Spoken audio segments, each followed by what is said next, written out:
It's my pleasure to introduce Dr. Juha Wang. And Dr. Juha Wang actually needs no introduction in Asia because the other day we were waiting in the lobby of National University of Singapore. A group of Japanese scientists showed up and asked, "Are you Dr. Wang?" And he was heavily masked. And then they said, "We think that's you. Can we have the pleasure to take photo with you?" So Dr. Wang really needs no introduction. He is the director of strategy at Stanford Care. He earned his MD from University of Chicago and his PhD in bioengineering from University of Washington. And Dr. Wang specialized in early detection of GI cancers.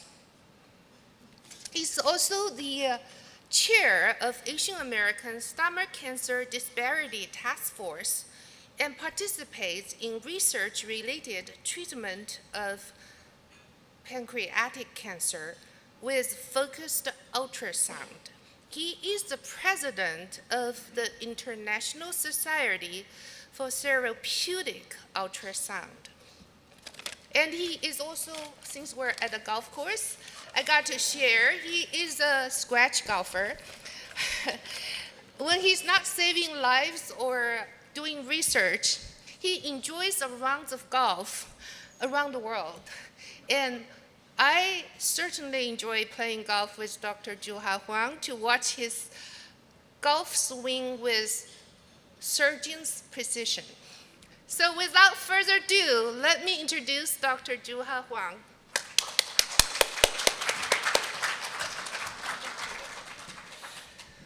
Thank you very much, Sally, for that kind introduction. I'm not going to lie, I do love golf.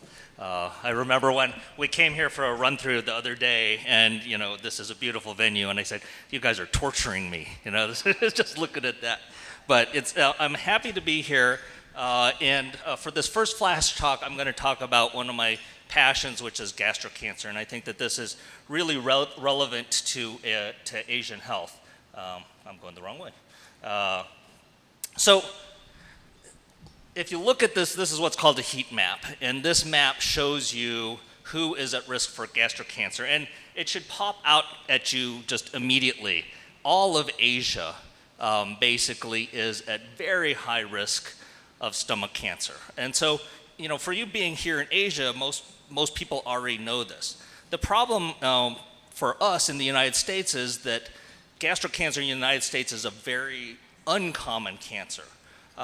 Worldwide, it's the third leading cause of cancer deaths. There's over 1 million new cases of gastric cancer a year worldwide.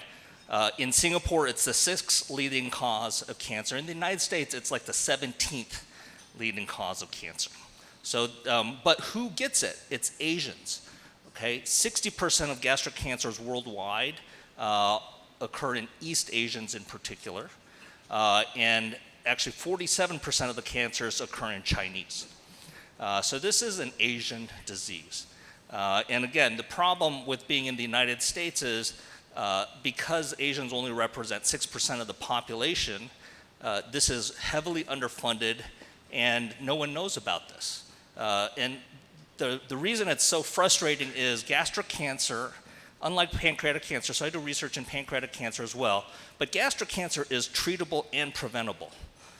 So the fact that we do nothing for it, especially in America, is negligence. And so, my mission is basically to educate people of who's at risk for gastric cancer, which is primarily Asians, why people are at risk for gastric cancer. So we know that gastric cancer is due to, in large part, H. pylori infection.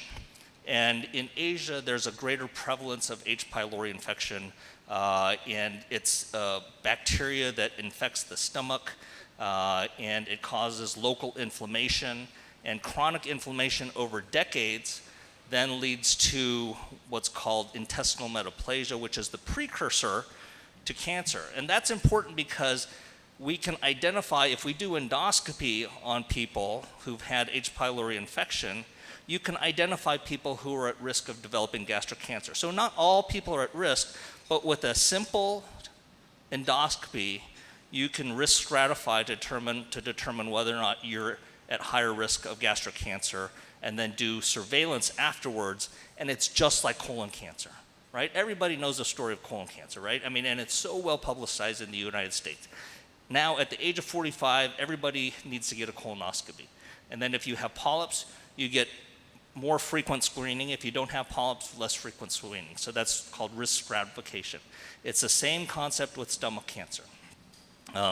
But in the United States, we bury our heads in the sand. It's like, oh, it's really rare. It's common, again, most common in China, Korea, and Japan.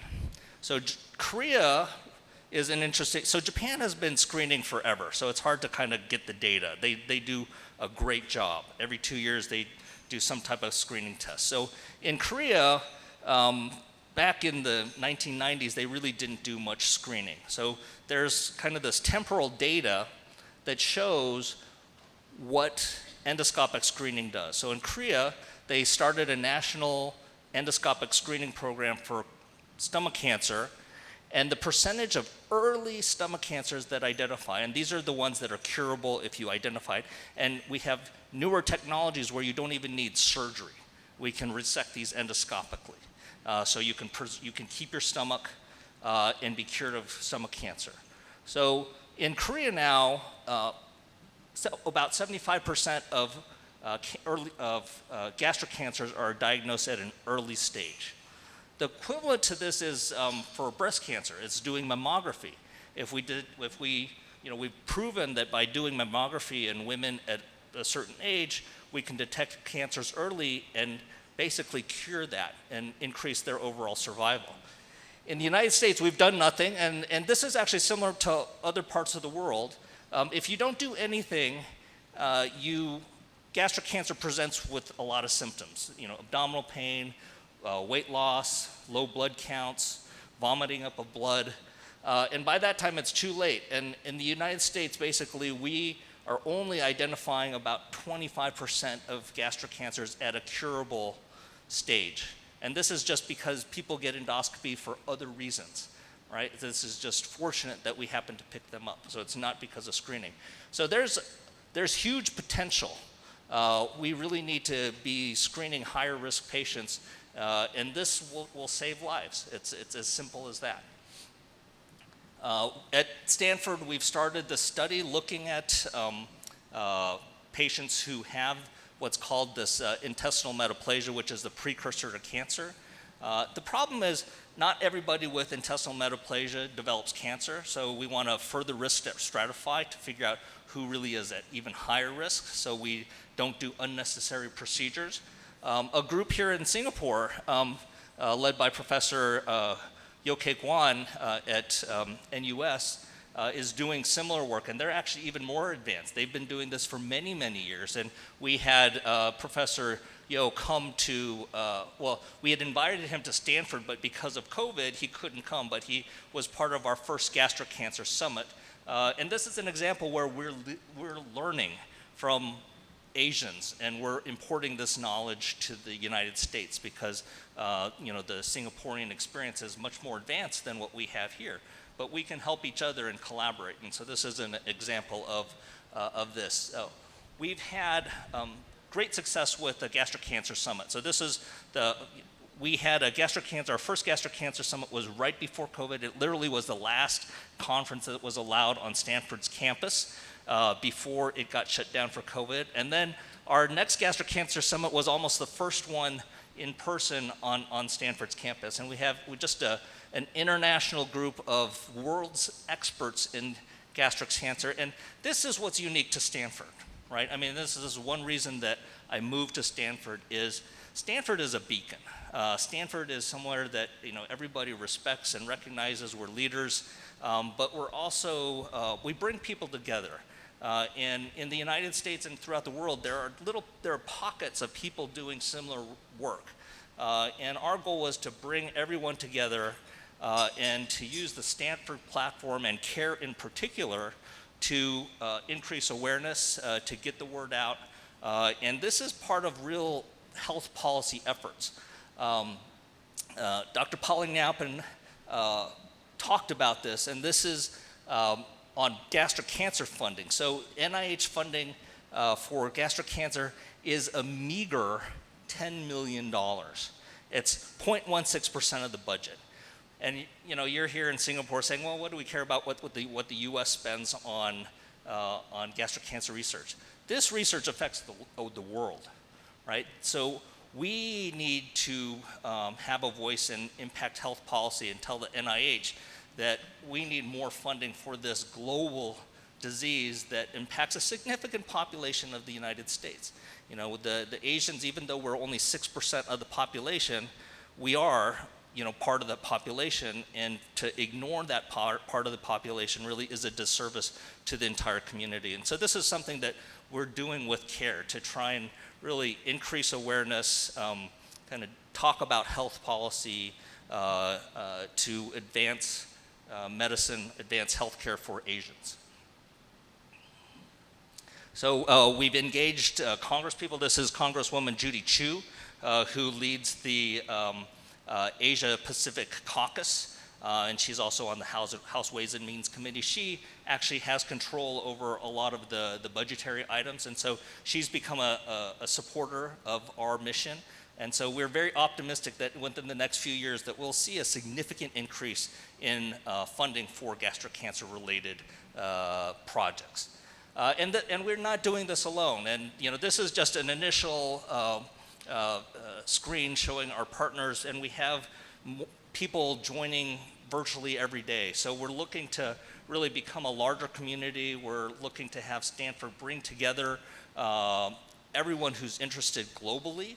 And we feel that this is something that, as Dean Miner mentioned, is unique to Stanford. I think that our location, being on the Pacific Rim, the quality of the medical school, the quality of the university, this really all makes Stanford uniquely positioned to lead in these efforts, but work together and bring together all the organizations that can help further this cause. So I think that's all I have for this particular one.